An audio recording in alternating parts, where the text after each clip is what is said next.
Então, boa noite a todos, a todas, a todos. Nós estamos aqui nesta quarta-feira, 19 de agosto, em mais um encontro, né, do curso online de formação interdisciplinar Direitos Humanos, Gênero e Diversidade no contexto da pandemia de Covid-19. Né? Para quem vem pela primeira vez, para quem nos assiste pela primeira vez, esse é um encontro que nós realizamos, né, um ciclo de lives, que faz parte desse curso que está lá, né, na plataforma digital Plural, esse projeto alocado na Universidade Federal do ABC, conta com vários parceiros. No contexto da pandemia, esse curso foi aprovado como um projeto, né, de combate à pandemia do novo coronavírus, Covid-19. Nós temos aqui o apoio de 10 bolsistas de extensão, esse é um curso, é uma ação extensionista, e nós temos participantes que já estão aqui desde março, né, participando neste espaço, como nós costumamos dizer, um espaço seguro de partilhas, né, dos nossos diários, né, das nossas histórias de vida, relacionadas aos temas que são tratados na plataforma, né, sobre as nossas experiências nesse contexto da pandemia. Certo? Então, a gente, como de costume, tem, assim, né, essa abertura, né, para falar sobre um dos temas que estão lá.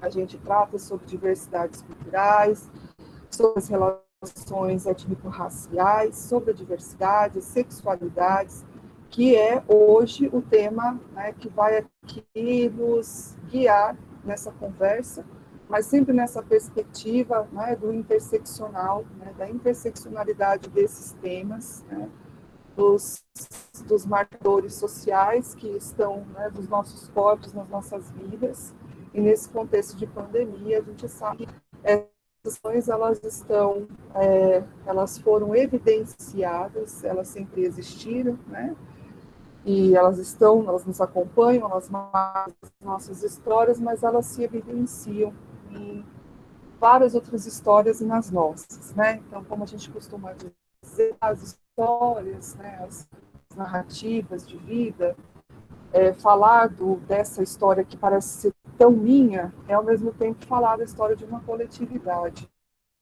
né?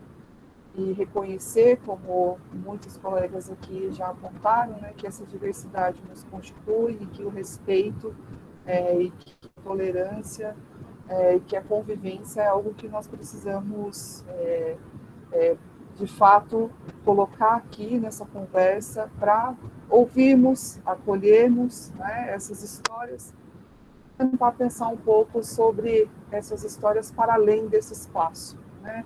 Então, esse encontro ele é gravado, como vocês já sabem, né? Nós estamos gravando, todas as pessoas são convidadas a participar.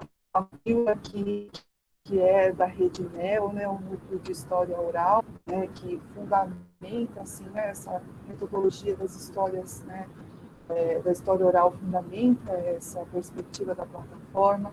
A Fabíola está aqui com a gente, inscrevendo o pessoal, então todas as pessoas que se sentirem à vontade para falar hoje sobre sexualidades, né, a partir dos conteúdos que temos na plataforma e nas nossas experiências de vida, podem se inscrever aqui no chat, tá? E a gente vai organizando a fila. A nossa intenção não é agir como palestrante, a nossa intenção é falar, né, dessas histórias. Enquanto a Marcela sai e entra novamente, eu peço desculpas aqui pelo meu áudio, eu não sei o que está acontecendo, porque eu estou com um equipamento novo aqui e ainda estou me adaptando, eu não consegui nem abrir a câmera. Mas, enfim, se alguém quiser já falar também, compartilhar alguma experiência, já pode começar, gente. A Gisele já abriu o microfone, quer falar, Gi? Oi, gente, boa noite, tudo bem? Já cumprimentei o pessoal, prazer estar aqui novamente, né? Graças a Deus, sobrevivi aí o Covid-19, graças a Deus, né? Tanto eu como meu esposo. E nós agora vamos seguir fortes aqui, fazendo nosso papel, continuando. enquanto ela volta, eu só queria comentar algo que eu acho que é bem pertinente aí, que isso mexeu, acredito que não só comigo, mas com todos os educadores, com todos os pais, com todas as pessoas que acreditam. Para quem não sabe, eu sou evangélica, faço parte, né, do grupo evangélico, eu cresci em uma igreja evangélica. Inclusive, eu não estou em São Paulo, estou aqui na terrinha, estou na casa de manhinha, na Bahia, que coisa boa, né? Colinho de mãe, depois de todo esse processo difícil aí que eu passei. E eu faço uma pergunta e faço vários questionamentos, porque quem me conhece, inclusive o Vanderlei, que é o meu amigo de coração aí, e tantos outros, o meu respeito com as outras religiões, né? Eu já fui questionada diversas vezes, porque eu entendo que quando eu posso não aceitar, mas eu tenho que respeitar. E o meu respeito vai bem mais além, né? E eu acredito que o meu papel como evangélica, eu tenho que conscientizar os demais. Essa é a minha missão. Não é porque eu gosto de causar, é porque é algo que incomoda mesmo. E ontem eu comentando com a minha família mesmo, né? Porque eu cresci mesmo no berço evangélico. A minha casa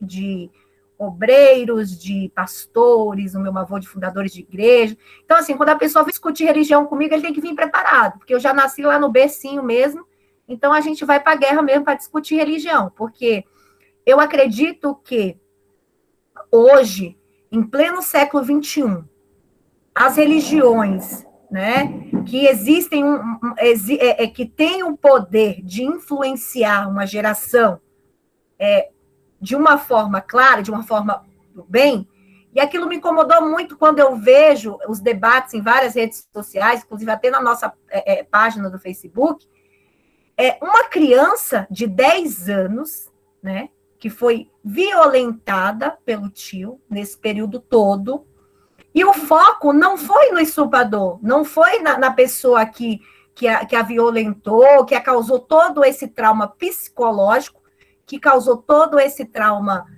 Imagina como eu tenho uma criança de 6 anos, a diferença é muito pouca. A maioria de vocês que estão aqui são mães, são pais, vocês imaginam. Então, o foco não passa a ser na pessoa que causou mal à criança, passa a ser na pessoa que causou.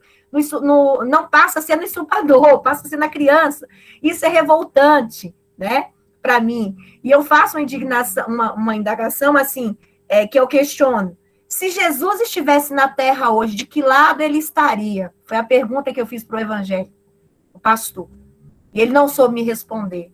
Mas eu vou responder para vocês. Ele estaria do lado dos fracos, dos oprimidos, dos pobres, dos favelados, dos LGBTs que sofrem tanto preconceito, né? Eu tenho certeza disso, tenho convicção disso, e falo com toda a propriedade, porque é inadmissível, né? Uma sociedade hoje, a gente precisa discutir isso em todos os momentos, seja em encontros como esse, seja em redes de apoio, porque é uma criança, e eu passei por um processo também, assim, eu trabalhei em uma instituição que eu trabalhava um dia na semana, e com adolescentes também de risco, e eu não tive o emocional para continuar nesse projeto, porque a criança de 9 anos, ela me relatou os detalhes do estupro dela.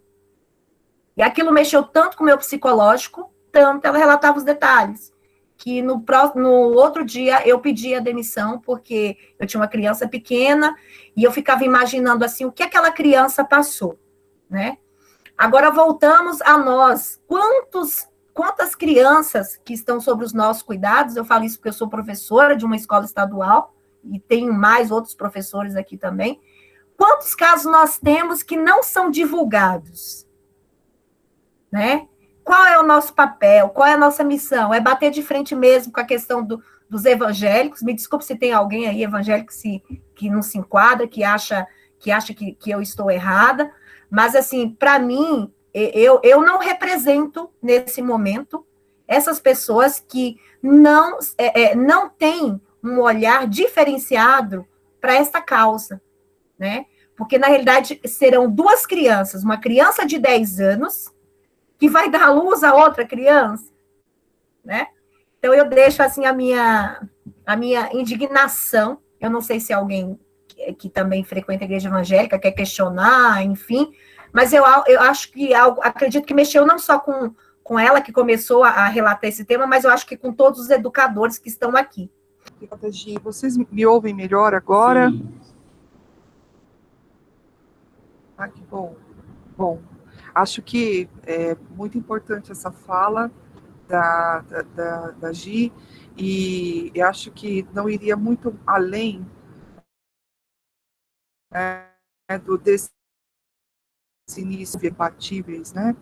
E esse diálogo a gente já começa, né, aqui em casa já há um tempo, sobretudo porque se trata de um menino aqui no meu caso, e eu acho que fica para cada um aqui, talvez algum ponto seja mais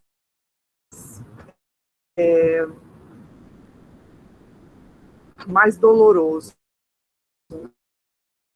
Nós, né, temos esse corpo sempre em risco, desde pequena a gente sabe que ser mulher vive em risco, sempre. Má, tá falhando novamente, viu? Fabiola, acho que eu vou passando então a palavra, tá bom? Infelizmente, né, gente? Eu não sei como que tá o áudio aí para vocês, mas para mim cortou praticamente a fala toda, né?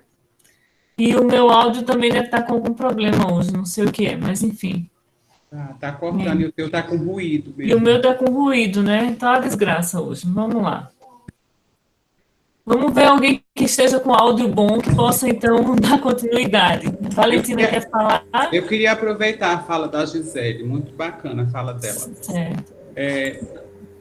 Eu acabei de ler uma postagem de duas amigas professoras. Primeiro, a gente tem que procurar ser muito coerente. Quando a gente defende a vida, né, a gente precisa entender o que é essa defesa da vida, né, aí da vida de todos. Então, elas postaram na internet, em redes sociais, falando exatamente, defendendo a pena de morte para esse sujeito. É óbvio que todos nós, eu, vocês e todo mundo, deve ter ficado estarrecido com esse crime que esse cara praticou. Ele acabou, de fato, com toda a situação da vida dessa criança. Ela possivelmente não terá uma vida tranquila, harmoniosa, como todas as pessoas têm ou tiveram direito, para os que já foram, inclusive, tiveram suas vidas harmoniosas, né? Mas eu lendo, quer dizer, e aí pensar, também não é um julgamento, a minha tentativa é de defender uma sociedade mais justa, mais igual, mais respeitosa, mais tolerante, né? Então, essas professoras, quando elas trazem, né, que ele tinha que ser julgado pelo PCC e ser morto, ou ele tinha que ir direto para a cadeira, enfim, tudo isso é muito brutal também, né? Ele errou, ele tem que ser julgado, ele tem que pagar por esse erro. O Estado ele precisa rever essas formas de prisão, ele precisa reformular todas essas formas de prisão. Precisa responsabilizar, eu sou a favor, por exemplo, de responsabilizar essas pessoas, que essas pessoas trabalhem para se manter lá dentro, que esses presídios tenham essa estrutura, que também tem um trabalho social por trás disso, para de toda forma, tentar recuperar esse ser humano, lembrando que é uma vida, né? Eu fiquei também indignada, eu fico pensando nos meus sobrinhos, eu não tenho filhos, mas fico pensando nos meus sobrinhos, fico imaginando a indignação que seria se eu soubesse, por exemplo, a minha irmã é casada pela segunda vez, e todas as pequenas formas que eu observava de um tratamento que não condizia com a função de um padrasto, eu ia lá e podava. Mesmo que eu tirasse. Então, assim, a gente também não pode culpar a família, porque o doente é a pessoa que praticou o crime, de fato. É ele que precisa de tratamento, é ele que precisa de acompanhamento, é ele que precisa né? E o Estado, por si, eu acho que já deve ter falado alguma coisa sobre esse aspecto. Mas a minha reivindicação maior é sobre a tolerância e o respeito à vida de todas as pessoas, né? A gente precisa entender o que é isso. Quando eu digo que eu estou defendendo essa criança, que ela tem o direito de abortar, porque ela, inclusive, ela não tem maturidade suficiente para escolher sobre isso, entre ter ou não filha, que o que foi feito é um crime contra essa criança. Então, como a gente quer preservar a vida dela, né, e a integridade dela, se é que a gente pode falar dentro dessa perspectiva de ainda garantir a integridade quando ela já perdeu, né, de todo modo, mas dizer, e quem tem redes sociais precisa ter a responsabilidade de dizer isso. Ele precisa ser julgado, ele precisa ser condenado e precisa passar por essa punição, né? E lá dentro precisa ser reestruturado, precisa ser, de todo modo, trabalhado para que esse ser humano volte a ser um ser humano minimamente dentro das suas condições de dignidade também da pessoa humana, né? Continuo chocada com essa situação, acho que o mundo, né, aonde essa notícia chegou é brutal, essas situações elas são recorrentes. Eu vou contar um relato para vocês bem rápido. Eu tinha um aluno na 2ª série, eu dou aula de artes para as crianças de 1º ao 5º ano, na educação, no ensino fundamental.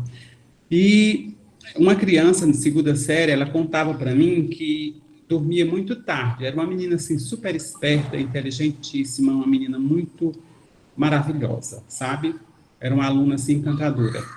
E ela me contava as coisas e eu assim meio que não acreditava no que ela estava contando, porque era assim, eram situações muito maduras da vida dela, né? Ela contava que fazia as jantas 11 horas da noite, ela contava com riqueza de detalhes o que fazia, o que botava primeiro na panela. Eu não acreditava que era uma criança de 2ª série, eu não ia jamais acreditar nisso. De todo modo, a minha compreensão é que essa família também, eu sei que existe a condição dessa família, mas essa família pratica um crime contra essa criança, né? Essa criança ela não teve infância, inclusive ela já se apresentava na sala de aula como uma pessoa muito mais madura, até do ponto de vista da oratória, né? Eu achava muito amadurecida. E eu conversava sempre, porque ela sempre era muito espontânea, eu conversava sempre isso, né? Então ela parecia que ela estava lendo um texto de instrução. Parecia, ou ela tinha decorado, tinha lido muito, né? Porque até então eu não acreditava que aquilo fosse verdade, que essa criança fizesse comida, que essa criança fosse responsável para fazer o leite da criança quando chorava de madrugada, que os pais não se levantavam para socorrer o irmão mais novo, que parece que tinha 6 meses de idade, que chorava à noite com fome, enfim. E aí tudo aquilo eu fiquei muito chocada, né? Da mesma forma, embora de maneira diferente, da mesma forma que eu fiquei chocada com isso, né? E quantas das nossas crianças brasileiras não sofrem esses tipos de violência, das mais perversas, né? Brutais, né? E como é o caso que aconteceu agora, há essas coisas que são entendidas como naturais, quando isso não é natural para uma criança, né? A responsabilidade de um adulto. Eu também, e aí essa tinha um desenvolvimento bom. Eu tinha um outro aluno que, inclusive, era responsável por aplicar medicamento no avô. Só que esse aluno era uma pessoa totalmente dispersa da sala de aula, porque a sala de aula não tinha muito sentido, porque a vida dele era um ócio diferente, né, do que se é exigido dentro de um espaço de formação. E ele dormia na sala de aula, e ele também era só uma criança, mas ele era quem era responsável por toda a medicação que o avô recebia, né? Então, são essas nossas crianças que a gente precisa abrir a mente para não enxergar só essas formas brutais que aparecem na mídia, mas para entender que a nossa sociedade ainda é muito desigual e ainda é muito injusta e pratica muito crime contra nossas crianças, né? Sem falar na questão desses abusos sexuais que muitos não chegam nem a se tornar conhecidos. Era isso que eu queria falar por enquanto. Obrigada.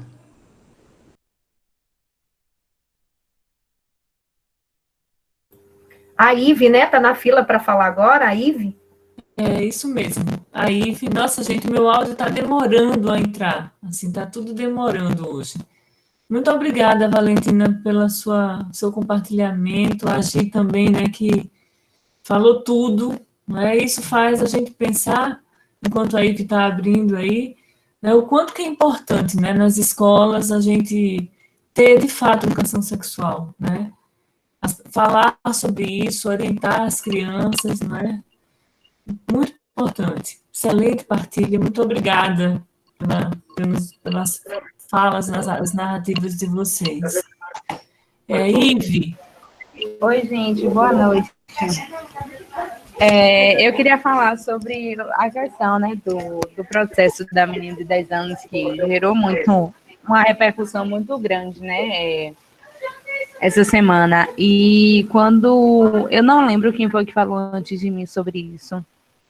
Enfim, quando ela falou, me deu vontade de falar, né, sobre esse assunto. Para quem não sabe, eu sou pesquisadora, né, sobre o aborto. No caso, do meu TCC, eu estou falando sobre a criminalização do aborto e também estou em alguns grupos de estudo sobre aborto da UFES e de outras faculdades. Só que eu moro na Bahia, né, gente? Mas, tipo, a pandemia, ela ajudou esse contato, né? Eu estou tendo contato com pessoas que também pesquisam sobre aborto de outras faculdades e aprimorando meus conhecimentos, até porque eu quero levar essa temática, né, para além da faculdade, da graduação, no caso. E aí, quando teve essa questão, isso me tocou muito, sabe? Principalmente por ser uma menina de 10 anos. E muito o pessoal conservador, o pessoal da igreja, foi para lá, para frente do hospital de Recife, né? Porque aquela Sarah Winter, ela compartilhou os dados da menina, compartilhou o endereço onde ela foi fazer o processo, enfim. E aí foi o pessoal, todo mundo para a igreja, começou a chamar a menina de assassina e xingar a menina de 10 anos. E aí eu fiz parte em 2010 de um grupo, né? Um grupo que era ligado à instituição religiosa, no caso, ao cristianismo. Tinham jovens de várias igrejas, e na época eu também, né, ainda hoje eu me considero uma pessoa cristã, porque eu creio em Deus, porém, religião eu não quero saber, tipo assim, de estar em uma instituição religiosa, eu não me vejo mais. Até porque eu acho que a salvação é individual e é para além de você frequentar a igreja ou não. Mas, enfim, nos olhos das pessoas da igreja, né, eu sou a desviada. E aí, nesse grupo, no grupo do WhatsApp, eu conversei com esses meus amigos. Eu, gente, o que é que você acha sobre esse assunto? O que é que você acha sobre esses assuntos? Aí eu peguei e falei, eu, como mulher feminista, eu considero que o aborto é uma das pautas mais urgentes para a gente levar adiante, até porque o feminismo não é só sobre meu corpo, minhas regras, sobre vender skincare, é um movimento político, sobretudo, né? E, assim, eu sou a favor da legalização do aborto, até porque a criminalização do aborto, quando você estuda, você vê que atinge uma parcela de mulheres, né? E essa parcela de mulheres são mulheres que são pretas, são mulheres que são periféricas, porque a mulher que é rica, que é branca, que tem um nível alto na sociedade, ela vai na clínica, faz 10 mil e paga, né, o dinheiro e tá tudo bem, ela consegue, mas a mulher que é pobre, que depende do Sistema Único de Saúde, ela é criminalizada, porque precisa ter um porquê, né? E na legislação brasileira tem que o aborto é legalizado quando a gestação corre risco, né? A mãe, no caso, ou decorrente de estupro ou de quando a pessoa é anencefálico. E aí, no caso da menina de 10 anos, ela inclui em 2 incisos, né? Que é no caso de estupro e que corria risco de vida. E aí, quando eu coloquei essa temática no grupo, né, eu fui super criminalizada. Não, que Deus é contra, não sei o que, não sei o que. E ainda teve uma menina que postou colocou um link, né, de um post de um pastor que estava falando que ele justificava a criminalização do aborto somente com versículos bíblicos. E ele falava os textos, né, e justificava com versículo. E aí teve um texto que ele escreveu que falando que mesmo se a menina tivesse 10 anos, ela poderia sim ser mãe, porque já teve casos, né, de meninas de 8, 9 anos ter o filho e tá tudo bem, e ela não sofrer sequelas de vida. Então, esse inciso da legislação está super errado, não sei o que, não sei o que. E ainda ele justificou, né, com versículos bíblicos.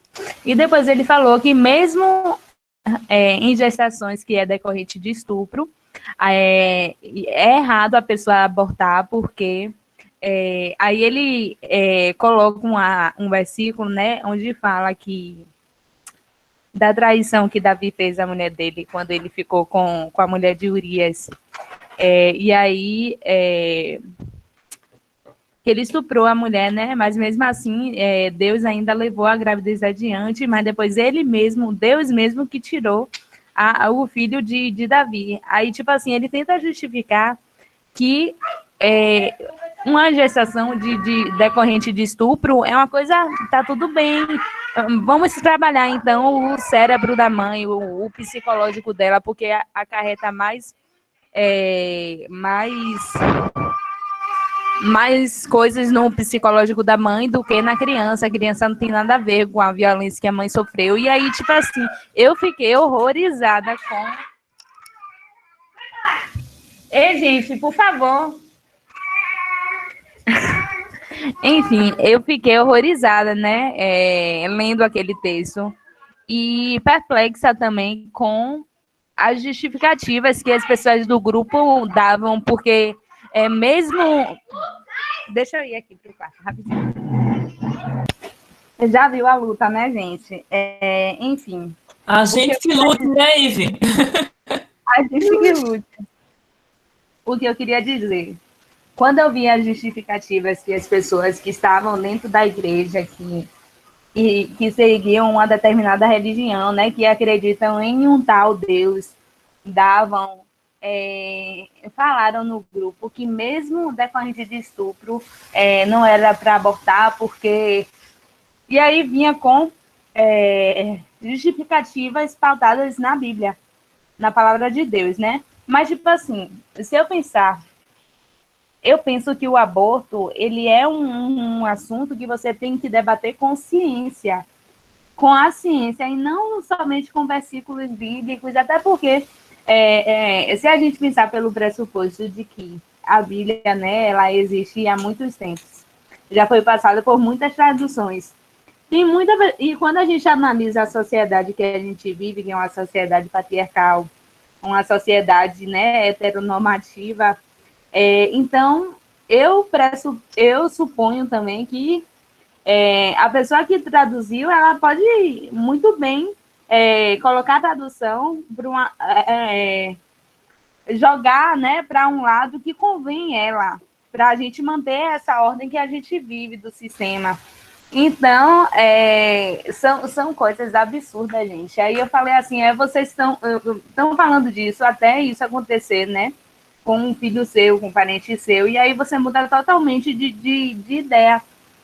E o que mais me chocou foi que mesmo com a violência que a menina sofreu, a menina de 10 anos, a temática que teve, a polêmica que teve, o assunto do momento não foi a violência que ela sofreu, e sim o fato dela fazer ou não aborto, entendeu? Porque a sociedade tentou criminalizar o aborto, mesmo ela estando dentro dos parâmetros que a lei garante esse direito a ela, né? Então, eu acho que, tipo assim,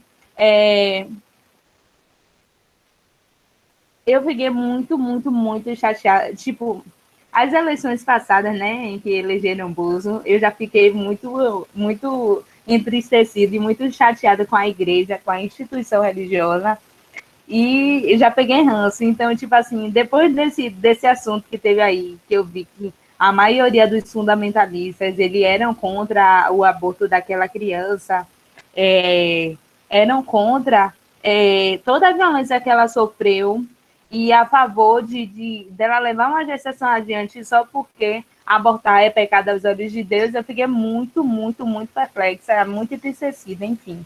É isso, gente. Obrigada, Ive.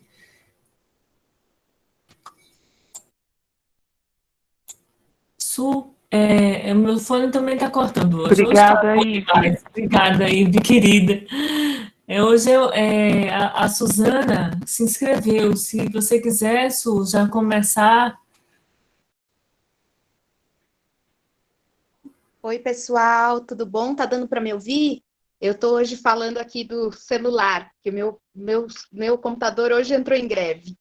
Mas eu queria comentar uma coisa, eu cheguei um pouco mais tarde, mas queria comentar, né, agradecer as falas aí, tanto da Valentina quanto da Ive, né, que vão fazer e ponderar essa questão que, enfim, abalou a gente essa semana aí, frente à questão do aborto dessa menina tão jovem, né?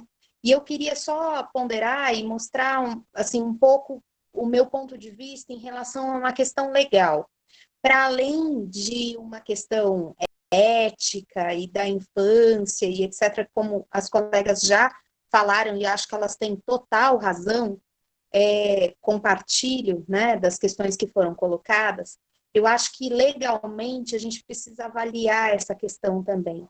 Porque existe uma questão que é o estupro dessa menina, existe uma questão legal que é a questão de sigilo para menores estabelecido pelo ECA, e existe uma decisão legal de um juiz apontando a necessidade ou a possibilidade de realização desse aborto.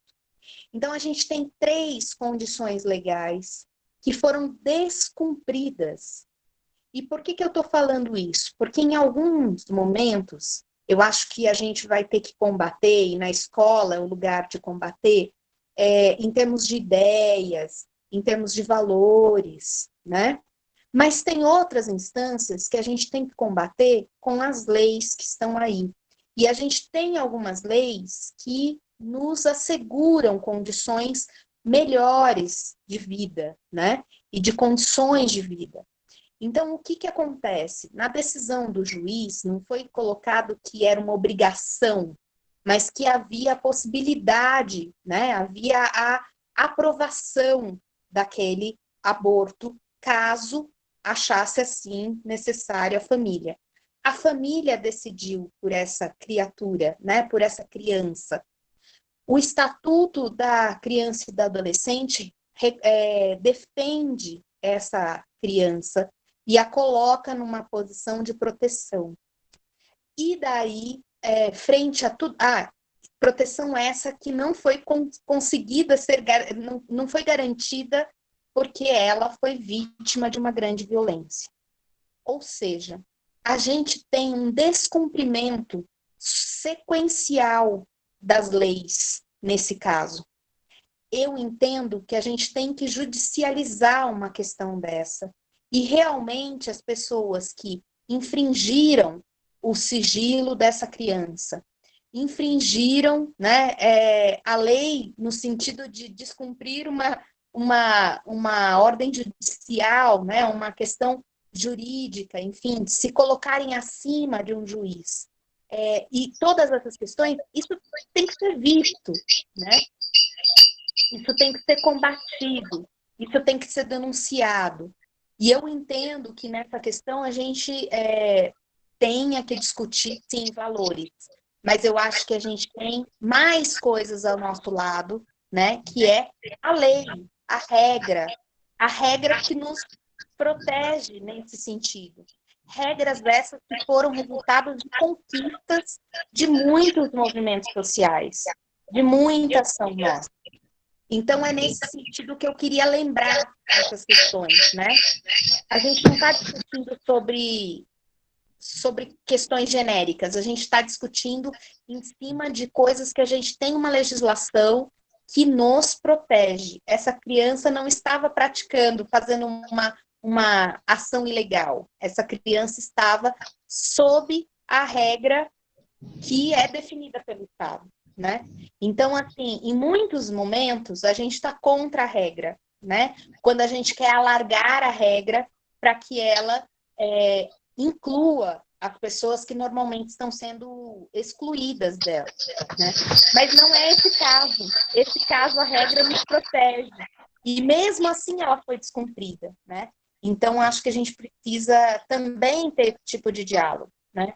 E combater esses diálogos preconceituosos que acontecem nos nossos grupos, nas redes, etc.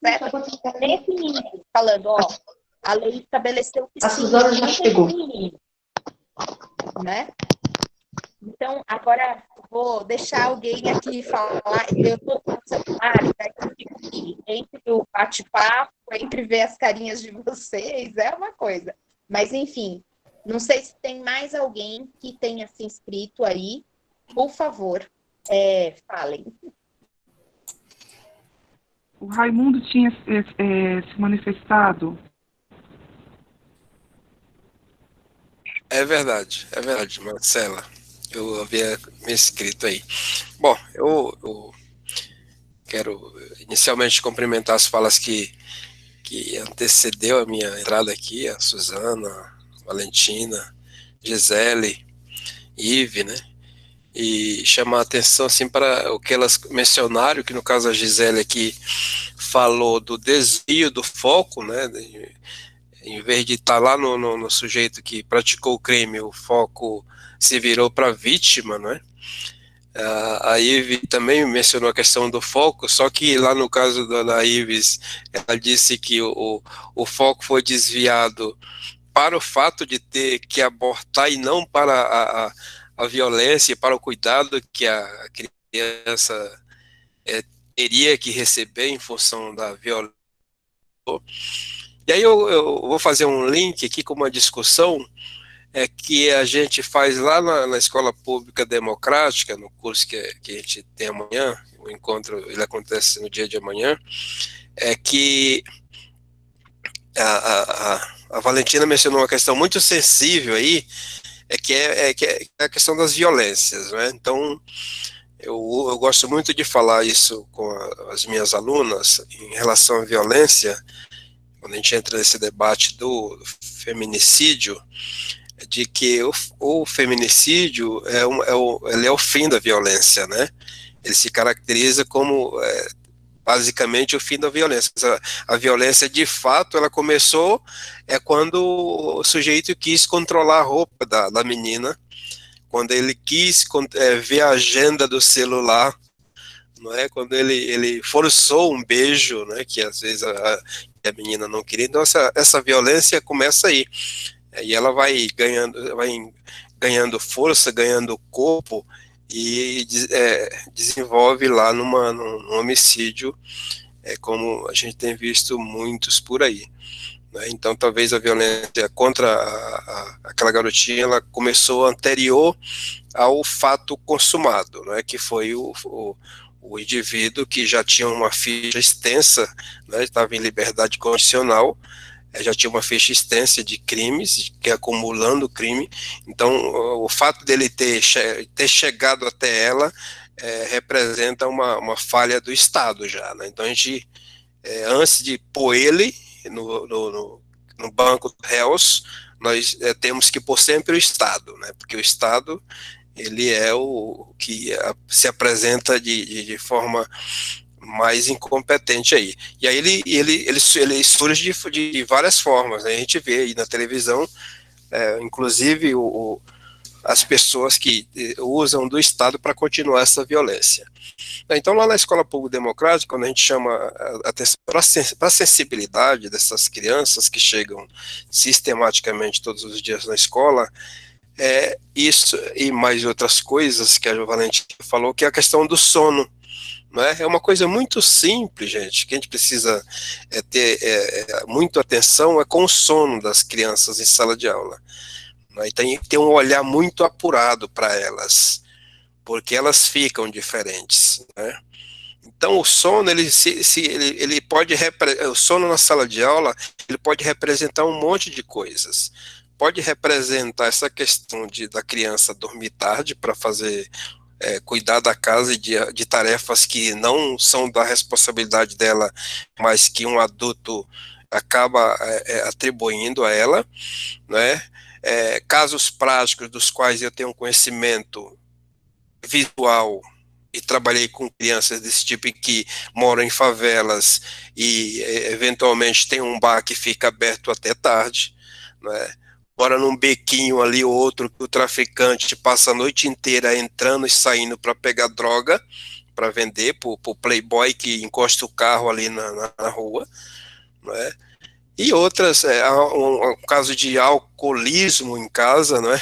Que às vezes o pai e a mãe tem uma discussão, uma bebida, uma droga, uma coisa. Então o sono o sono em sala de aula é importante. Eu já vi muitos professores reclamando, que ele só dorme, que ele não sei o que, tal.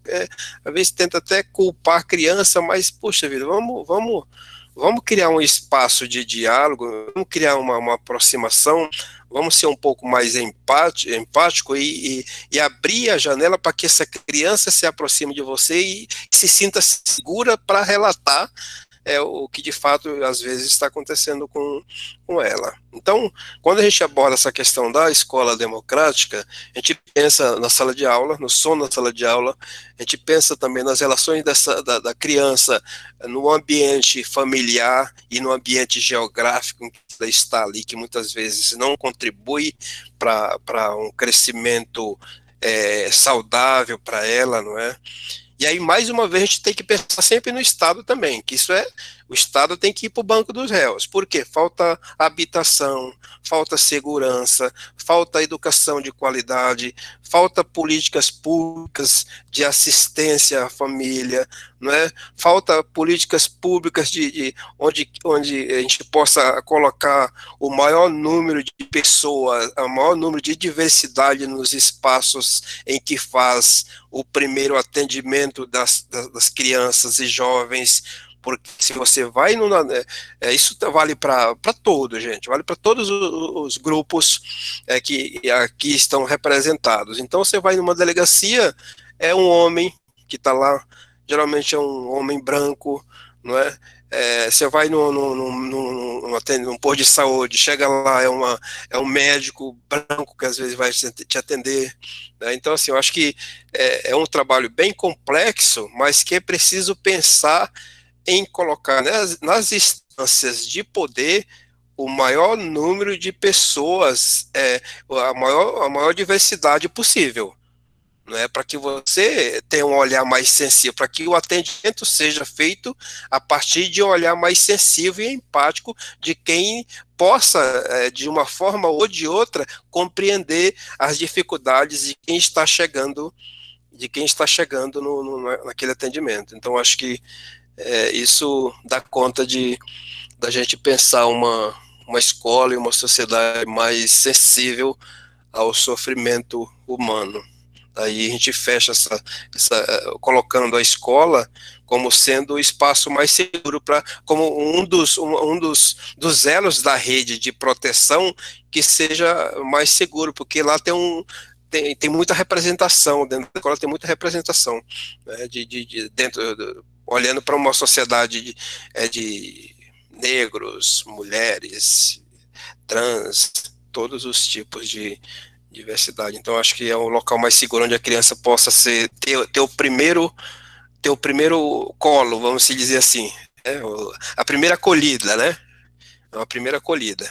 E nós somos professores, eu sou professor que tem um monte também, o professor tem que ter esse olhar sensível para ajudar essa criança que muitas vezes o professor ou a professora é a última das suas esperanças, a possibilidade de se libertar de um sofrimento que está passando, de uma violência que está passando no local onde deveria ser o mais seguro, que é a família, né? A família deixa de ser o local mais seguro. E aí a escola talvez seja uma alternativa viável.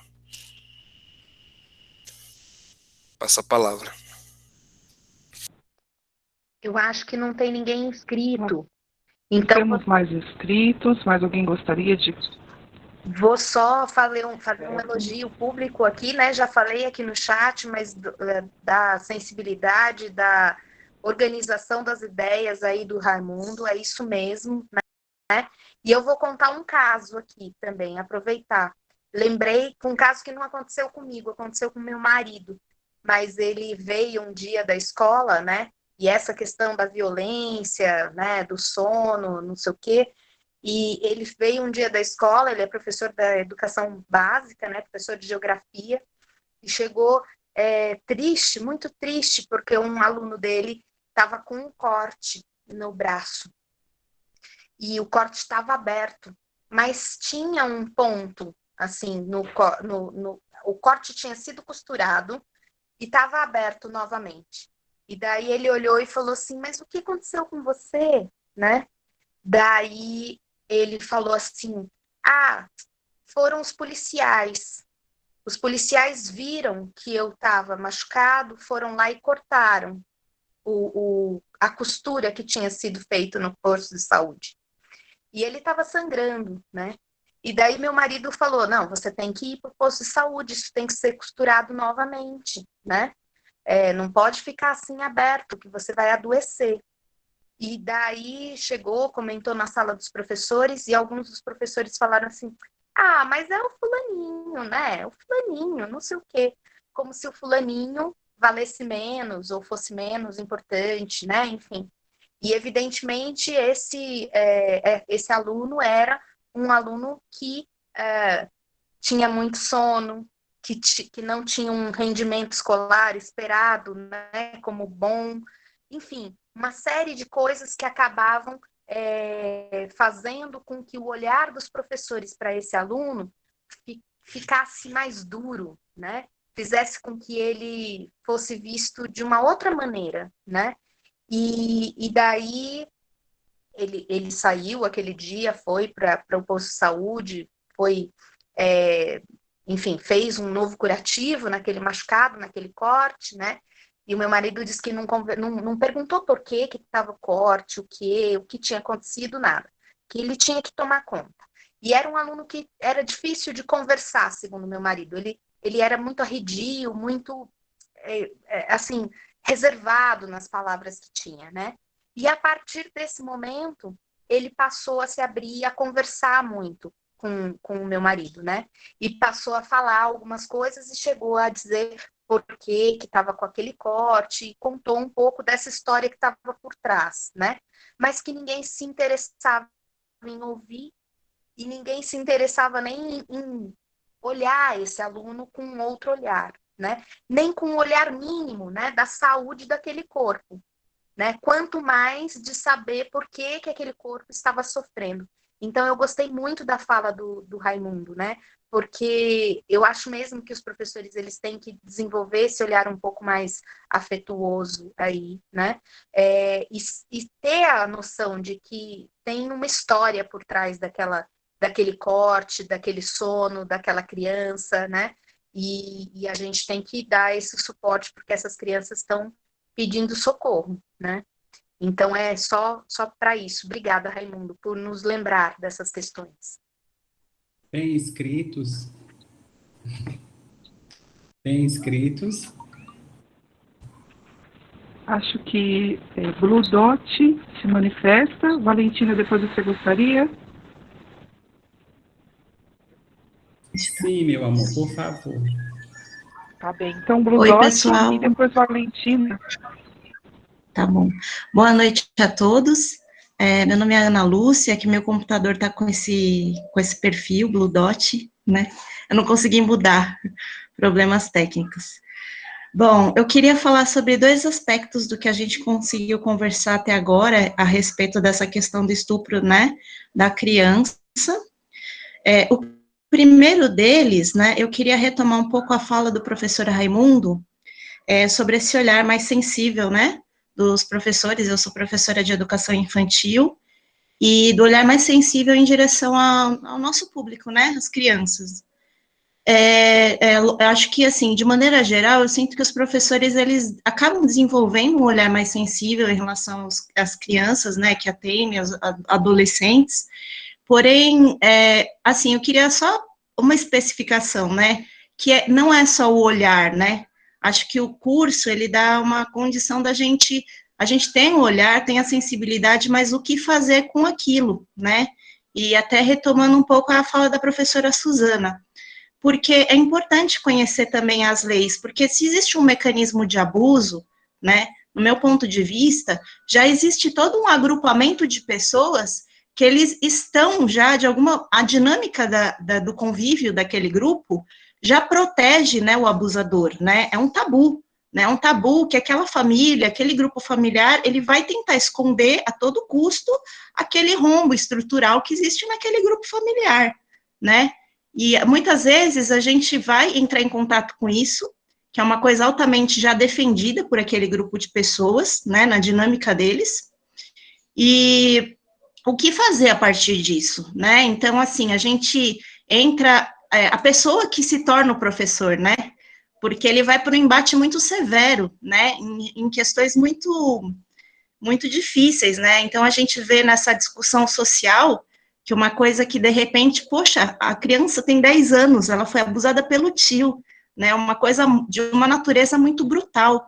Então, eu acho que esses conceitos, esse conceito, o professor, além de ter a sensibilidade, precisa ser uma figura muito forte, né? Porque ele vai assumir um papel de uma pessoa não agradável, né? Vai ser uma pessoa que vai estar numa posição bem difícil e vai ter que contar com também muitas críticas, eu acho, do meio social, né? E não vai ser fácil para esse professor. Então, não aconteceu nunca comigo uma situação dessa, né? Mas a pessoa que denuncia, ela precisa ter muito calibre, né? E conhecimento muito das leis, eu acho, sabe? Que é uma coisa que outro dia aconteceu, que eu estava num estabelecimento comercial e houve uma mãe batendo numa criança, né? E aí a gente fica naquela situação, onde dentro da lei eu poderia defender essa criança, né? Então, isso aconteceu comigo. E uma outra questão que eu gostaria de falar um pouco sobre essa situação do abuso dessa menina de 10 anos, foi justamente o papel da Sarah Winter, né? Ela é assim, se a gente pega o perfil dela para entender quem é essa pessoa, ela se define como, ela é política, né? Ela faz política, e ela se define como uma feminista, né? Esse é um outro ponto que, por exemplo, está na internet ali, que para mim não fez sentido, né? Então, eu não conheço muito o histórico dela, e também me passa muito pela cabeça a questão da proteção dos dados, né? A gente não recebe quase informação nenhuma de quem já teve Covid, qual a situação do nosso país frente a uma pandemia, né? As informações são todas truncadas, ninguém nunca tem o poder da informação, parece, nem a própria imprensa da realidade, ou manipula, né? Mas, de alguma maneira, essa pessoa, a Sarah Winter, teve acesso a informações, né? Então, como a informação é poder, hoje eu fico me perguntando quem são as pessoas que são detentoras da realidade, né?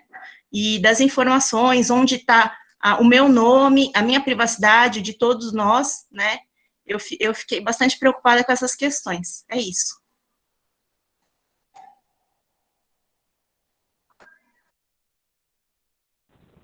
Muito obrigada. Muito bem, muito boa essa fala. A Valentina se inscreveu. Vamos ouvir Valentina novamente, por favor, querida. Eu vou dizer boa noite, então, porque pode ser que tenha entrado pessoas depois. Bom, ainda sobre as redes sociais, eu acabei de ver uma reportagem de uma pessoa, eu não sei o que ocupa a cabeça de uma pessoa que vai às redes sociais para dizer: criança se defende chorando para a mãe. Essa menina nunca chorou, por quê? Né? E uma mulher. Quer dizer, isso é muito perigoso. O que ela está fazendo, ela está ajudando a criar uma corrente, né, para perpetuar esses crimes. Ela continua culpando a criança que é a vítima, né? Ive, talvez, como a ascensão está muito grande, e aí sem generalizar e sem querer criar polêmica com relação à questão religiosa, eu vou continuar falando da religião nos deve, aí eu digo enquanto humanidade, ela tem uma dívida impagável conosco, né? Não só com a minoria. Essa forma como a religião conduz a vida de determinadas pessoas, e aí num momento polarizado como esse, ela continua devendo e agora está ampliando essa dívida, né? Eu acho que não que eu queira mudar a sua oratória, claro, é só uma dica. Eu acho que se você não tivesse usado a definição de que você é uma mulher feminista, talvez a absorção das suas narrativas tenha sido melhor, porque cria-se esse monstro em cima do que é uma mulher feminista, né? Eu também sou quase uma feminista, eu compactuo com muitas coisas do feminismo. Então, eu acho que talvez seja uma forma da gente introjetar, ou da gente penetrar por esses muros que as pessoas criam, né, para absorver as nossas narrativas. Então, essa definição, talvez, de que você é feminista.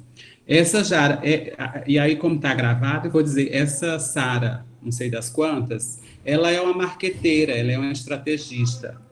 Ela vai se promover politicamente, né? Porque o cenário está polarizado, está propenso e fértil para esse tipo de gente hipócrita, nojenta, cebosa, né? E ela é uma estrategista como o nosso presidente. Ela é exatamente a mesma coisa, né? Ela tá escolhendo o caminho de entrar na política com facilidade. Ela, com certeza, tem ganhado adeptos e, com certeza, ela será, nas próximas eleições, alguma coisa, né?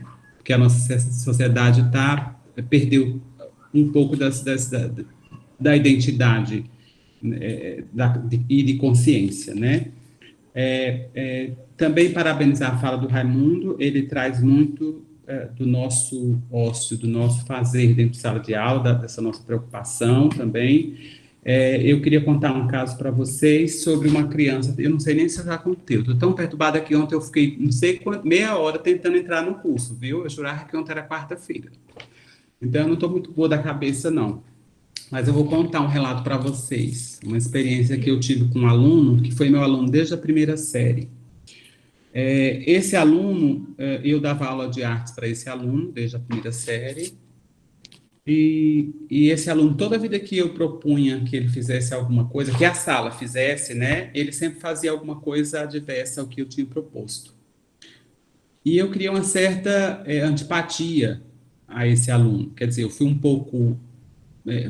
perdi um pouco a minha ética profissional, esse meu olhar apurado e personalizado do que eu tenho com minhas crianças, com os alunos que eu dou assistência, né? E aí, durante anos, eu não percebia, porque o menino, ele me provocava muito esse sentimento. E eu não procurei conhecer a família dele, era sempre um aluno muito bem trajado, assim, sempre limpo, muito cheiroso, e com material escolar diferenciado. Então, eu achava que aquilo era justamente porque ele fazia parte de uma outra classe social, né, dos seus colegas de sala de aula, diferente dos seus colegas de sala de aula. E também achava, por um lado, que era alguma forma de inaceitação da minha pessoa, enquanto uma professora, né, uma pessoa que representava ali a sala naquele momento, e aí pensando na questão das relações de poder que se estabelece dentro desses interiores, que é natural, mas para mim é absurdo, né, que isso aconteça. E eu não faço isso, mas depois, com continuar, eu percebi que eu pecava muito com relação a isso. Eu sei que eu só fui acordar, de verdade, eu sou sincera em relatar, no 8º ano, no último ano dessa criança. Aí eu entrava na sala, eu tinha uma vontade de tentar estabelecer um diálogo com esse menino de maneira tranquila, serena e muito aberta, mas ele não me dava a possibilidade disso. E eu, com tantas tarefas, com jornada dupla, com a vida toda atribulada, quer dizer, eu não parava para pensar sobre de que maneira eu podia atingir esse aluno, mudar essa relação que eu tinha com esse aluno. E aí um dia eu resolvi sentar na frente de todo mundo, a sala cheia, eu comecei a falar com ele na sala, pedir perdão para ele, dizer para ele que o que eu fiz foi um crime, que eu anulei esse menino durante todo esse tempo das minhas aulas, porque eu não entendia o que era esse menino, e esse menino vivia como se vivesse numa redoma. A impressão que eu tinha era como se ele não estivesse dentro da sala que eu estava trabalhando. E, portanto, inatingível, né? Assim, do ponto de vista do que estava sendo trabalhado.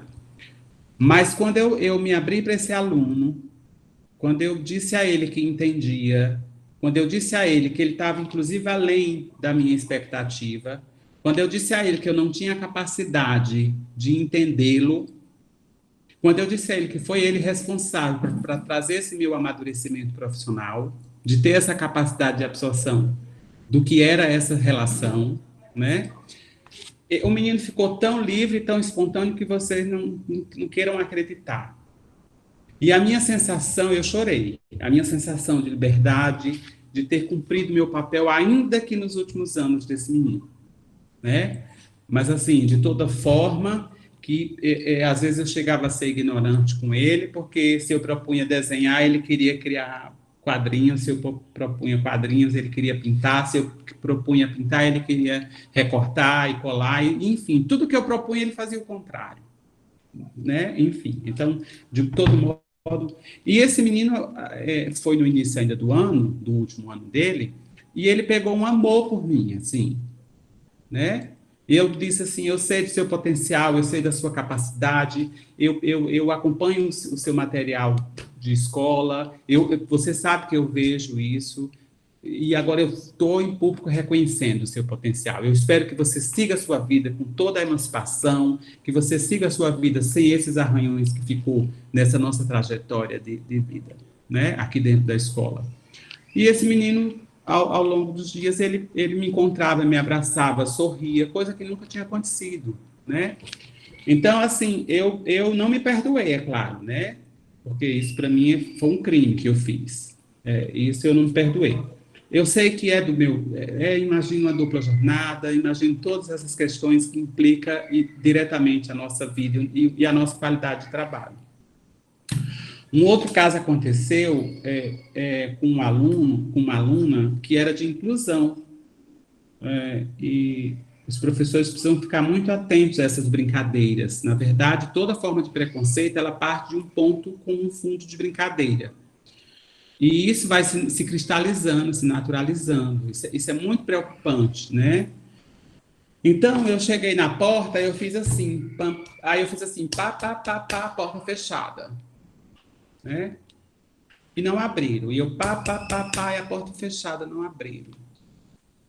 Depois de mais ou menos de 20 minutos que eu batia na porta, abriram essa porta, porque só abria pelo lado de dentro. Ou quem tivesse a chave que eu não tinha, que eu tinha emprestado. Uma professora nova da escola e não estava com essa chave. E aí, quando abriram, começaram todo mundo a rir. A gente pensava que era a fulana. Aí eu disse, a fulana? Mas aí, quando for você, tem um código.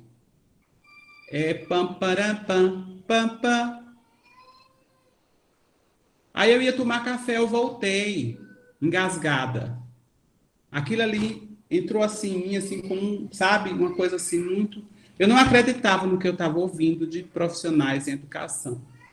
Estou falando mal deles, não. Eu sei que isso tudo faz parte de uma cultura de uma sociedade adoecida. E aí, eu voltei, eu não fui tomar café com eles, voltei. Fui para a sala e comecei a desabei. Chorei. Fiquei imaginando uma aluna de inclusão, com várias implicações na vida dela, inclusive de estrutural de família. A menina já se apresentava em um formato violento, né? Ela tinha comprometimentos com alguns membros, ela tinha comprometimento da fala, enfim, era assim uma pessoa, sabe? E aí eu resolvi fazer um vídeo para eles. É óbvio que isso foi uma facada, né?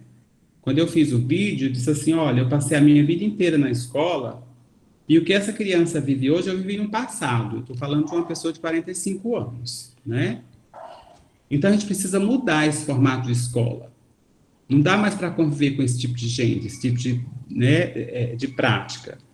Quando vocês dizem que eu preciso de um código para acessar, porque essa aluna está proibida de entrar nesse espaço, que a escola é dela, inclusive, nós só estamos a trabalho, e a escola foi construída para eles, para essas crianças, eu fico indignada com esse tipo de postura, né? E aí eu fiz um vídeo, mais ou menos de meia hora, né? Agora você imagina o silêncio durante uma semana nessa escola. O silêncio, assim, absurdo. Era uma coisa que o povo, ela está indignada, porque, assim, eu sou muito imbatível, assim, eu vou para cima, não quero saber, não, sabe? O que eu tenho que dizer, eu digo, se eu fico engasgada, eu digo. Aí não foi só isso, era assim, porta de secretaria travada com ferrolho que a criança não pudesse acessar. Eram várias coisas, sabe? E essa criança, cada vez mais que ela encontrava esses bloqueios, mais ela se tornava uma criança violenta, porque mesmo que ela não tivesse consciência plena daquilo, era uma forma de rejeição, que ela, inclusive essa criança podia sofrer isso dentro do seu ambiente familiar, né? Então, eu chamei a gestão, aí eu conversei, né, sério, eu disse, olha, vocês precisam formar essas pessoas, vocês precisam qualificar essas pessoas, porque não dá para a gente aceitar isso aqui dentro, não, né? Eu estou envergonhada, inclusive, e eu espero não presenciar mais essas cenas, porque isso é digno de denúncia, isso não se faz, né? E aí, olha só, a criança foi matriculada na escola, olha a história, a criança foi matriculada na escola por uma decisão judicial, veja em que nível está a inserção dessa criança dentro do ambiente escolar. Passou por um juiz, foi o juiz que teve que determinar que a escola matriculasse, né? E aí, sempre tem aquela coisa assim, mas ela tem laudo, quer dizer, para entender o ser humano na sua plenitude, tem que ter um laudo, né? Essa é uma condição, que é outro absurdo também que eu acho. Mas não dá para trabalhar assim, sem conhecer, sem saber, né, qual é o problema dessa criança, como se nós fôssemos especialistas e, sabendo o laudo, nós soubéssemos como agir, né? Parece assim uma coisa, como uma receita de bolo, né? Enfim. E aí, a semana seguinte, depois da semana que teve essa provocação, foi feito um trabalho, aí pronto, a escola respirava a inclusão. Eram fotos, eram painéis, era não sei o quê, sabe assim? E aí eu comecei a tirar foto com a menina em todo canto. E eu passei a ser referência para essa menina. Eu não posso contar quando eu cheguei na escola que encontrei essa menina. Só quero dizer que, inicialmente, era como se fosse uma pedra no meu calo. Como eu disse, para não mexer na gravação, não vou falar sobre o que implica a minha vida e ela, né? Então, assim, havia detecção de quem eu sou, essencialmente, e isso provocava nela esse sentimento que ela falava sobre isso. Então, para mim, essa criança era o terror. Só que, ao invés de fazer o que fizeram, eu me aproximei dela. Eu me tornei referência para ela. Ela tinha complicações na fala, mas ela falava meu nome direitinho. Todo mundo sabia que ela estava me procurando na escola. E ela só se acalmava comigo, né? Então, essas situações, elas acontecem ainda hoje. Isso aconteceu o ano passado. Eu tenho gravado isso, porque isso é material meu, né? Eu tenho gravado isso, esse vídeo que eu fiz. Sim, aí as pessoas diziam que ela não aprende. Comigo ela fazia atividade. Comigo ela não quebrava nada, ela não jogava nada no chão. E aí eu, como estava readaptada, eu resolvi aceitar ela. Eu disse, toda vida que ela criar essa situação de conflito, deixa ela sair, que ela vai me procurar lá embaixo, com certeza. Pois era dito e certo. E a mãe dela estudou comigo, a mãe dessa menina. Foi minha aluna. né? Que inclusive também era um problema para a escola, em função de todas essas complicações judiciais e tudo. E ela tratava muito grosseira a gestão da escola. E quando eu disse para ela assim, você não lembra, você era muito novinha, você não lembra de mim, mas eu fui professora sua. E aí eu comecei a me aproximar dela e ela começou a mudar também o comportamento com a escola. Mas enquanto não tirar essa aluna da escola, não sossegaram. Essa é a minha maior indignação. É que para resolver a inclusão e a inserção dessas pessoas, foi tirar para levar para um local específico. Isso é uma forma de segregação. Isso não é inclusão. Isso não é dizer que vai ter um atendimento especializado. Não, a gente precisa aprender, porque mais e mais, dia a dia, ano a ano, nós vamos receber essas pessoas. Essas pessoas não vão viver mais em suas clausuras, como vivia no passado, e que a gente chamava de louco. Não existe mais isso, né? Então, a gente precisa ter essa compreensão do que é a inclusão de fato, porque a gente pratica e ajuda a praticar e a cristalizar essas formas de discriminação, né, de pessoas com deficiência, né? Então, ninguém entendia tudo que vivia, que existia em torno da vida dessa criança, né? A mãe, quando estudava comigo, as pessoas já diziam, nos conselhos de escola, que era tantã. Então, era assim, né? Só que, acho que vocês já perceberam, eu sou muito formal. Então, os ambientes que eu estou sempre serão formais, mesmo que seja por imposição, né? Então, esse tipo de discurso, de dizer, ela é tantã. Não, ou você sabe o nome da criança, do aluno, né? Ou não venha aquele meninozinho moreno, não. Ou aquela menina putinha, porque até isso eu já escutei, tá? É aquela que não pode ver um homem. Quer dizer, isso nos desqualifica enquanto profissionais de educação que somos, né? Isso não faz mais do que sujar a nossa imagem enquanto sociedade. E aí, são esses fatores que isso é uma leitura individual minha, são esses fatores que concorrem para que a sociedade nos atire pedra, mesmo que seja de maneira simples. Esses alunos que são alunos hoje serão pais no futuro. E eles vivem essas experiências negativas conosco e os filhos deles também viverão. E a sociedade vai se constituindo. E essas negações, negatividades, elas vão para eles, né? Então, a gente precisa entender o que é o serviço público, a gente precisa entender qual é a função social do serviço público de educação nesse país, para que a gente tenha sempre quem nos dê a mão e diga, vocês são os profissionais merecedores e dignos de todo louvor e de toda a glória do mundo, né? Porque, afinal, o nosso trabalho precisa ser reconhecido, mas esses maus, como tem maus policiais, como tem, enfim, e várias outras profissões, são as pessoas, talvez até que fingem papéis, que a gente está acobertado, a gente está cheio, nossos ambientes estão cheios de pessoas que fingem papéis, porque eu não acredito que um profissional qualificado, comprometido, responsável, servidor público, ele sinta prazer em fazer em praticar esse tipo de coisa dentro de um espaço de formação, né, que é a escola.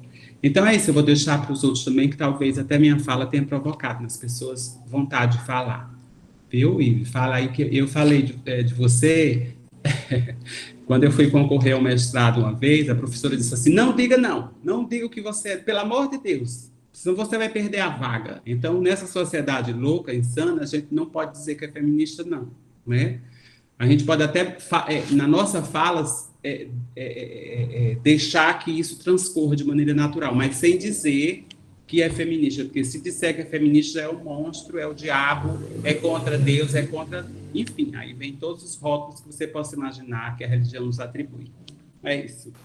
E até os próprios irmãos, né, me confrontam, porque como é que você pode ser feminista e acreditar em Deus e ser evangélica?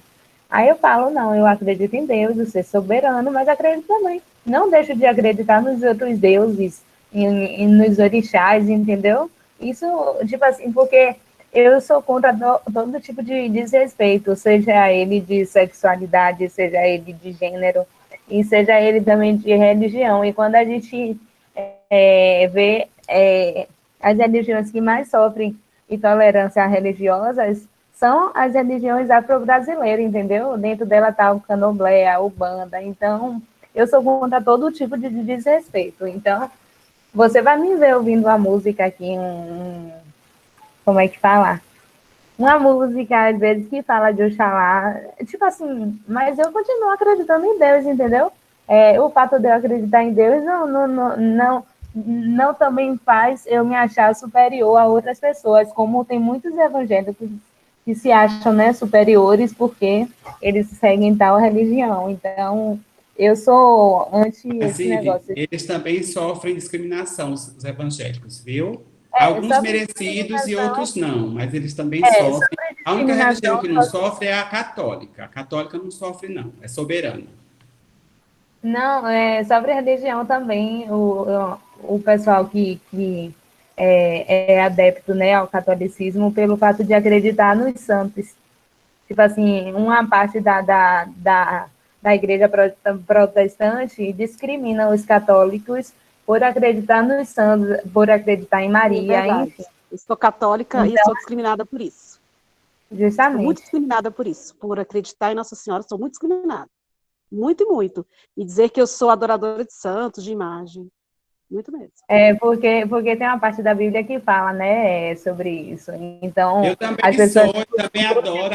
Ali tem uma santa que veio de Portugal e do lado tem uma imagem africana. Eu sou assim, eu sou ecumênica, eu sou, né, acredito no O cosmos, que eu acredito. acontece é que nas religiões protestantes, hoje a gente vê muita religiosidade e pouco cristianismo, entendeu? Porque se a pessoa de fato acredita em Deus e segue o Evangelho de Jesus Cristo, a pessoa não tem autoridade para julgar as pessoas porque seguem tal religião, porque praticam tal ato, entendeu? Enfim, as pessoas acham que estão em um patamar acima de tudo e de todos para apontar os erros das pessoas. Então, isso é totalmente errado, porque todo mundo tem teto de vidro, sabe?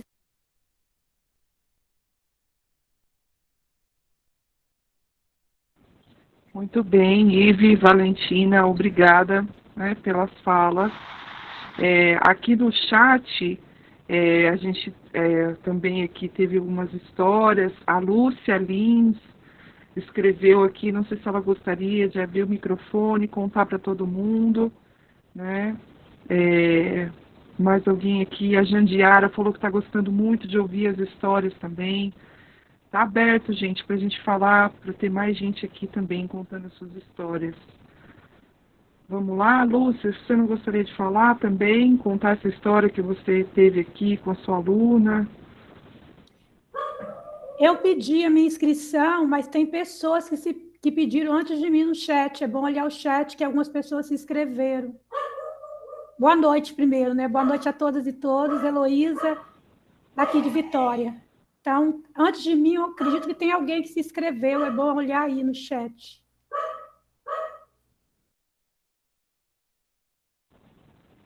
Obrigada, Heloísa. Eu estou aqui no celular, eu não estou vendo nenhuma inscrição antes. Suzana, você está identificando aí?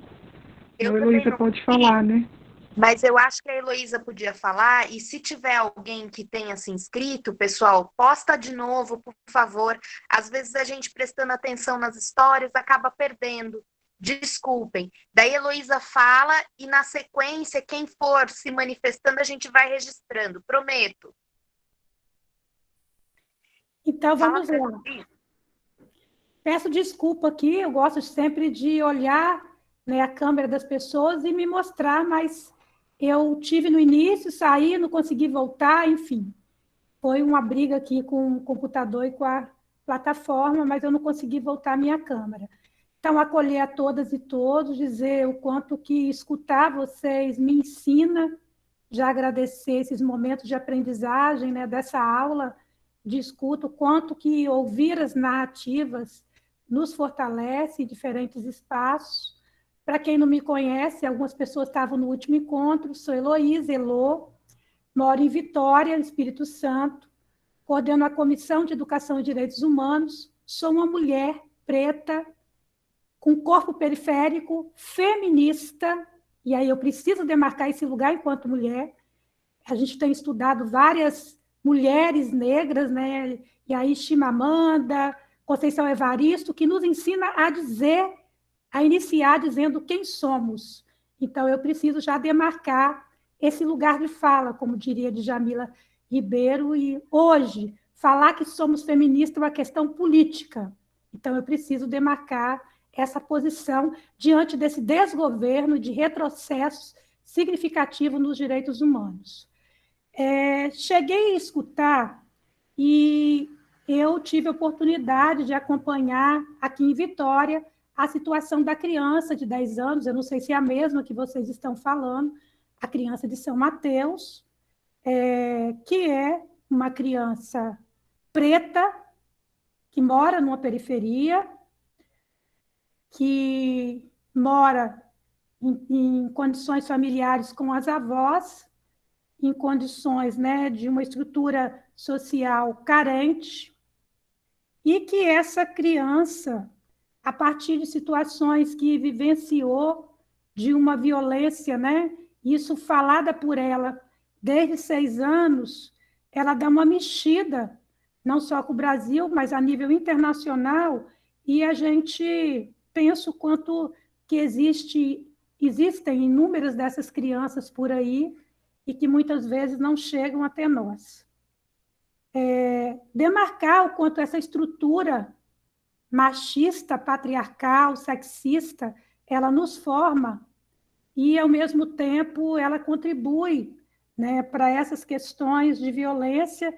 Então, foram enfrentamentos dos fundamentalistas, e aqui preciso destacar que, quando a gente fala de fundamentalista, não tem só o teor religioso, existem fundamentalistas em diferentes espaços, porque às vezes as pessoas falam fundamentalista e entendem que é uma religião ou outra. Fundamentalista, nós sabemos, é quem tem essa postura, né, fascista, de hoje está garantido os direitos humanos, e alguns fundamentalistas não necessariamente estão ligados às questões religiosas. Então, eu vejo como uma luta do movimento feminista. Vitória, infelizmente, né, não conseguiu avançar, esse corpo infantil foi encaminhado para outro estado, mas, ao mesmo tempo, a gente pensa, né, nessa estrutura social, nessa estrutura familiar, nessa estrutura psicológica que essa criança passou, né, vivenciou nessa mudança de seu corpo, nas questões das dores físicas, os traumas psicológicos, né, e o quanto as pessoas, às vezes, que não têm oportunidade de estudar, como nós estamos aqui, não conseguem perceber a dimensão do outro. Quando a gente demarca aqui que é uma criança preta, de periferia, é para problematizar e nos provocar que, se fosse uma criança branca, rica, que tivesse mamãe e papai, principalmente instruídos, isso não teria acontecido com essa criança. Porque existem inúmeras clínicas de aborto legalizadas, entre aspas, e que têm feito abortos significativos aí nessa história, né, e que são legais, entre aspas. Então, há uma questão subjacente que a gente precisa trazer à tona o tempo todo. Então, o CAN, né, que é o Hospital Universitário, segue os protocolos, a gente já demarca o quanto que esses protocolos eles precisam atualizar, porque tem uma lei de 1940 que traz o direito da criança nessa situação, e que o Hospital Universitário, em pleno século XXI, né, 2020, vem falar de protocolos que não é possível garantir a vida dessa criança, né, e pensando no feto, desconsiderando toda essa questão de estrutura física, mental, psicológica, biológica dessa criança. Mas essa questão chega para a gente por uma assistente social. E aí eu trabalho em escola. Desde 6 anos. Por que isso não chegou pela escola? Será que a criança não falou para a professora? Será que, às vezes, a escola não deu sentido, achou que fosse coisa de criança?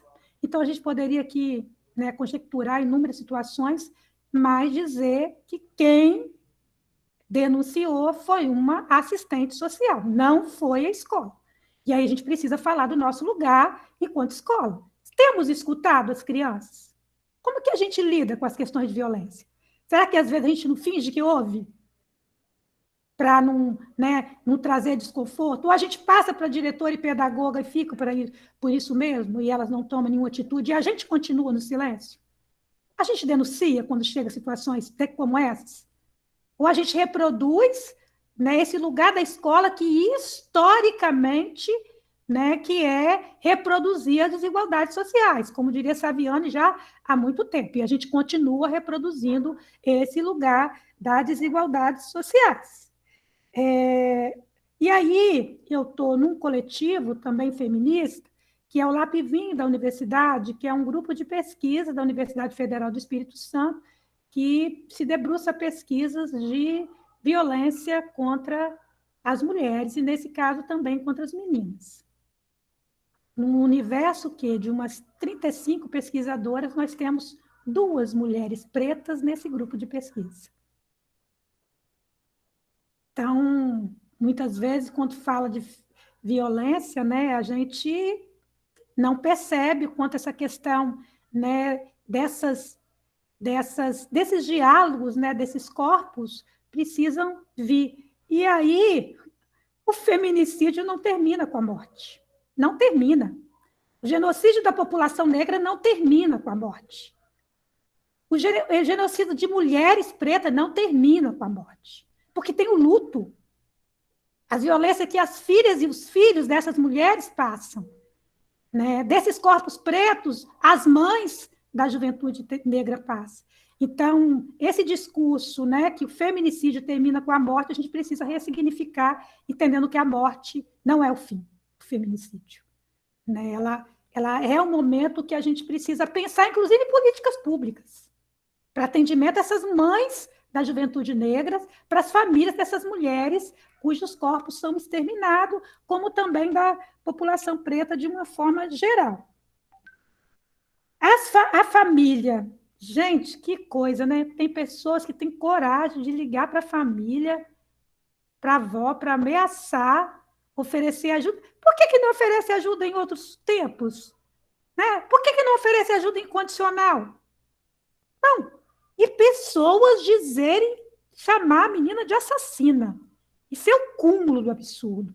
Né? É um crime que a gente não tem nem como falar, né, dessa situação. Porque quando a gente percebe, né, essas falas na TV, gente, isso dá náusea, né, em nós, né, militantes da causa dos direitos humanos. E eu acredito, e tenho falado isso, eu tenho tido algumas lives, que a gente precisa pensar política pública para as vítimas, para as famílias das vítimas, mas também para os agressores. Porque, senão, esse ciclo não vai acabar. Então, precisamos também, né, avançar para pensar políticas públicas para os agressores, para as pessoas que estão nos presídios, né? Então, gente, não adianta. E aí, não dá para a gente brigar com quem está com a gente, porque esse sistema, né, esse governo genocida, ele tem feito com que a gente, ao invés de lutar contra os inimigos, a gente perca energia lutando contra os amigos. E, mais uma vez, o que eu falei na semana passada, de novo, vem a questão da mulher. E aí eu vi, né, as evangélicas, as católicas, as beatas, sempre colocando as mulheres como algozes. Tinham homens, tanto lá nos fundamentalistas, quanto, né, nesse grupo que está defendendo para que a menina não faça o aborto, inclusive médicos. Mas a nossa fala é sempre colocando a mulher como culpada. A gente precisa sair desse lugar, precisamos, e aí precisamos provocar nós, nós mesmas, né, mulheres, os defensores, os meninos aqui, defensores da causa, que a gente precisa parar de brigar entre nós e nos juntarmos, somarmos para lutar contra a gente precisa lutar. Né, então, a gente sair desse lugar, né, as fundamentalistas, os fundamentalistas. A gente precisa dizer que vários representantes de leis nas câmaras, nas assembleias, defenderam. Cadê os nomes deles expostos? Cadê? Cadê os nomes expostos? Eu ainda não vi, mas eu recebo foto diariamente das mulheres brigando, né? O grupo feminista e tinham homens, mas as imagens que eu recebo, os vídeos, são sempre focados nas mulheres com as mulheres. A briga de mulheres. Como diz, né? Mais uma vez, as mulheres arrancando o cabelo da outra. Que é isso que esse sistema quer fazer, com que a gente continue esse lugar de competição. E precisamos sair desse lugar. Mais uma vez, agradeço aqui a oportunidade de estar aqui com vocês, sempre aprendendo, né? Nesse curso, principalmente nessas aulas presenciais, e cada vez que estou aqui, eu saio com muito aprendizado. É isso, gratidão da oportunidade pela escuta, né, por vocês acolherem minha fala. Já vi aqui no chat algumas pessoas dialogando comigo, e estamos juntas e juntos nessa luta. Gratidão. Muito obrigada, Heloísa, por sua fala, né, de um território que é tão próximo a essa história que nós ouvimos e que estamos ruminando, né, que está nos atravessando nessa semana. Gratidão por sua história, e nós também aprendemos muito com você aqui, né, com essa sua fala, né, com esse lugar, né, de onde você fala, e acho que nós conseguimos, nesse momento, sintetizar muitas questões que colocamos aqui. Você tem razão, muita gente aqui falando, a violência não para, né? Estão as crianças, ficam os filhos que choram, e esses corpos, né, que estão sempre aí à frente, né, dessas ameaças, e nossas mãos que não devem deixar de estar unidas, né? Até coloquei para você aí, lembra? Ninguém solta a mão de ninguém. Que hora que a gente vai dar as mãos de verdade, né? E começar a colocar, assim, marcar quem são essas pessoas, né? Que matam, que abusam, são os fundamentalistas, né? São essas pessoas. Nós temos que nos dar as mãos e fazer toda essa ação que colocamos aqui hoje, né? Cobrar o papel do Estado, as condições legais que a Suzana colocou também, né, estarmos atentos, e a nossa formação enquanto educadores, né, para que a gente tenha condições não só de olhar, mas de agir diante dessas situações, né. Você colocou muito bem, onde estavam os educadores, mas temos condições para esses educadores, empoderamento e conhecimento sobre essas leis, sobre como eles podem agir. Então foi muito boa a sua fala. Muito obrigada por partilhar conosco como mulher negra, com essa fala desse lugar, desse território, né? Gostaria de saber se mais alguém gostaria de partilhar, depois da Heloísa, contar a sua história. Muita gente aqui no chat falou. Se eu perdi alguém, me desculpe, né? Mas pode abrir o microfone e vamos caminhando para esse final, né, de noite aqui, mais uma, né, que partilhamos essas histórias. Alguém gostaria de falar? Se não, convidaria a Suzana, a Fabíola também, para nos ajudar a fazer uma síntese, né? Então, acho que eu não vi ninguém também inscrito, daí se alguém tiver inscrito, por favor, grita aí no chat para gente. Mas queria só, enfim, realmente valorizar essas falas todas, né? Essas histórias todas que foram compartilhadas hoje. Acho que uma coisa que ficou da fala da Heloísa para mim é assim, a gente tem que se ouvir porque a gente aprende. Ela falando, né? Eu aprendo com vocês, e certamente nós todos aprendemos muito com a fala dela, né? E eu acho que é isso, a importância de cursos como esses, que a gente aprende a partir das experiências nossas, né? Aprende a ouvir o que o outro já viveu, e ao ouvir e ver o que o outro já viveu, começa a também ter a sensibilidade para, enfim, se preparar para essas situações. Porque tem essas questões, né? A Ivy também colocou, assim, muitos de nós não temos a formação e não temos a atitude, né, naquele momento de, enfim, ou de ter a sensibilidade, ou de ter o ouvido, ou de ter o conhecimento, né, sobre aquele assunto. Então, é muito importante a gente compartilhar, e porque daí a gente se prepara também, né? Eu gosto muito dessa forma que a Andrea montou, essa formação continuada de professores aqui, porque normalmente formação continuada de professores tem um tom quase que punitivo para os professores, né? Assim, você vai ter que fazer, né? E aqui eu acho que todo mundo que está participando desse curso entende que é muito bom ouvir e aprender com a experiência do outro. Eu, pelo menos, posso dizer que me sinto toda quarta-feira um pouco mais preparada, né, para enfrentar essa situação de tanta complexidade que é a vida de todos os professores dentro da escola. Todos nós que já pisamos numa escola sabemos as dificuldades que é, assim, viver esse dia a dia, né?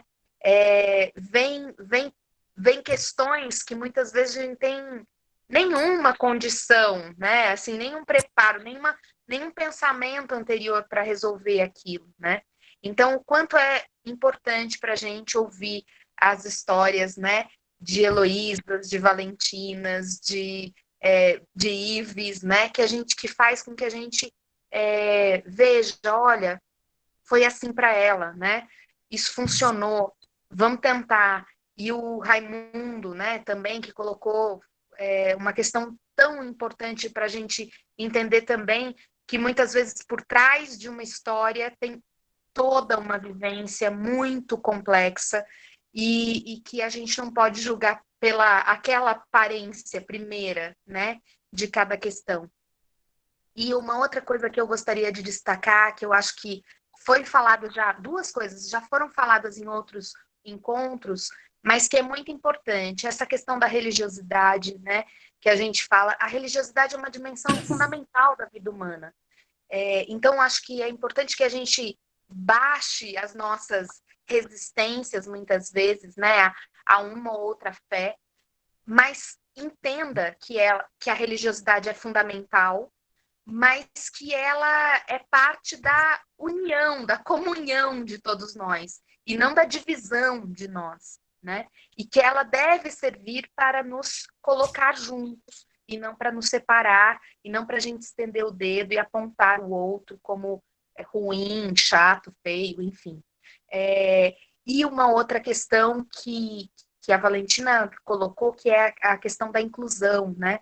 A inclusão escolar é um desafio, né? Não deveria ser um desafio, porque deveria ser abrigar quem precisa de abrigo, estar perto de quem precisa estar perto, e reconhecer o direito à educação a todos. Simples assim, todos, ponto, né? Mas a gente também tem esse vício como professor, alguns para atender melhor, de pedir um laudo, né? Saber o que é que tem e tal, para entender e tentar atuar de forma mais específica e mais atenciosa até, mas alguns de nós se esconde atrás da ineficiência de outros setores que nos dão uma criança, né, sem um laudo, e daí, a partir dessa ineficiência anterior, a gente também muitas vezes para de agir e se torna ineficiente também. Então, é muito importante que a gente também, nessa questão da inclusão, né, não pense em paredes, em separações, assim como nas religiões, e pense em união, né? E, nesse sentido, retomo aí a questão que a Marcela colocou, né? A gente não pode soltar a mão de ninguém e tem que estar preparado para realmente... Acho que essa tem que ser o bordão desse curso, né? A gente sair com a definição de que ninguém é melhor que ninguém e que a gente tem que estar junto para defender os direitos de todas as diferenças que estão aqui representadas e representadas na nossa sociedade, na nossa escola, e que a gente sabe que estão, nesse momento de pandemia, vivendo ainda condições ainda piores de vida, né?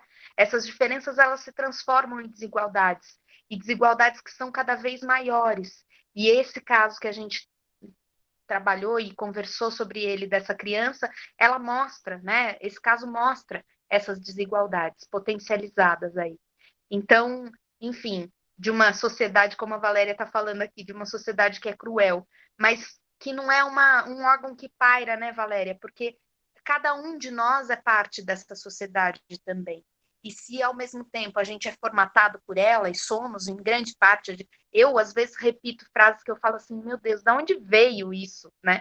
Vem de algum lugar lá dentro da minha cabeça, que alguém colocou, e que eu não critiquei e repeti sem criticar. Então, se a gente é formatado por essa sociedade, a gente também pode formatá-la de outra forma, né?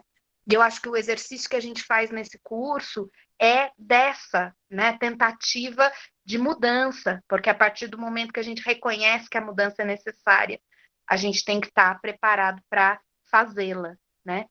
Então, eu desejo muito que todos se condicionem aí para fazer essa mudança que é tão necessária, né? A gente, a cada aula, sai mais sedento, né, dessas mudanças, dessas questões, e eu espero que o curso esteja funcionando para dar elementos para todos nós, né, sermos melhores a partir dele.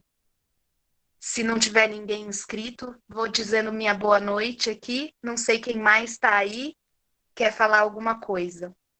Um beijo a todos. Eu quero falar, dizer a Elô que é muito bom que ela trouxe, mas o tempo todo a gente reformula essas nossas narrativas, o tempo todo a gente, a partir de um olhar de outra pessoa, de uma exposição de uma narrativa de outra pessoa, a gente reconstrói essa nossa narrativa. Eu acho que, de todo modo, nós estamos aqui em 37, eu acho que todos nós, de fato, estamos preocupados e procuramos uma sociedade mais justa e mais igual para todo mundo, né? Essas nossas falas, por exemplo, a minha para aí foi no sentido de protegê-la, né? Ou como estratégia de ela entrar nesses grupos. Mas eu, por exemplo, digo exatamente o que sou, como sou, do jeito que eu sou, porque eu sou imbatível, mas aí é de cada perfil das pessoas, né? Então, eu entendo o que ela coloca, eu acho isso muito importante, porque é uma forma também de demarcação do território, eu ocupo os territórios, essa pessoa, esse corpo político, né, tudo que eu carrego que ocupa esse espaço, eu acho importante. Isso também é uma forma de universalizar, essa é a minha compreensão, mas em alguns ambientes eu acho, além de perigoso, né, essas nossas definições, eu acho isso assim inseguro, mas eu faço isso, mesmo sabendo que é inseguro, mesmo sabendo que eu posso sofrer retaliação, mesmo sabendo que eu posso ser atingida, como por exemplo, em 45 anos eu fui ofendida na internet 2 vezes. Quer dizer, e as redes sociais estão aí por mais de 10 anos, né? Então, assim, é pouco, mas porque minha exposição também foi pouca. Porque se minha exposição fosse maior, inclusive com essas definições, eu seria muito mais atingida. Eu sofreria todos os dias violência de todas as ordens, né? Então, mas é muito bom que ela traz, porque faz a gente repensar sempre sobre o que nós falamos, porque a nossa fala tem muita responsabilidade, né? Então, muito importante que ela trouxe. Muito obrigado. Verdade. Quando eu estava no grupo e levantei essa discussão, eu sabia onde eu estava, eu sabia que eu poderia sofrer retaliação por ter um posicionamento, né? Só que eu fui mais para esse embate de ideias, porque eu gosto de confrontar as pessoas. Eu sou confrontada a todo momento, né? Então, foi mais pelo fato do embate de ideias, eu queria mostrar também o meu ponto de vista, enfim. Mas eu sabia onde eu estava, em que lugar eu estava e que eu poderia sofrer retaliação por isso, né? Mas obrigada, a fala de Heloísa, assim, foi muito rica, e a de Valentina também, gostei muito. Como sempre, toda a aula aqui no curso é maravilhosa, né, gente? Boa noite e obrigada pela participação de todo mundo, foi massa. Foi muito bom ouvir vocês. Obrigada, boa noite, boa semana para todo mundo, até quarta-feira que vem. Beijo. Beijo, pessoal. Então, em homenagem à Andréia, a gente podia dar aquele tchau geral e ir saindo. Que tal? Assim, todo mundo diz tchau, junto, abre a câmera. Quem puder. Fala. Boa noite para todo mundo. Alô, Boa noite. Tchau, pessoal. Boa noite. Tchau, boa noite. Tchau. Obrigada, gente. Valeu. Boa noite, boa noite.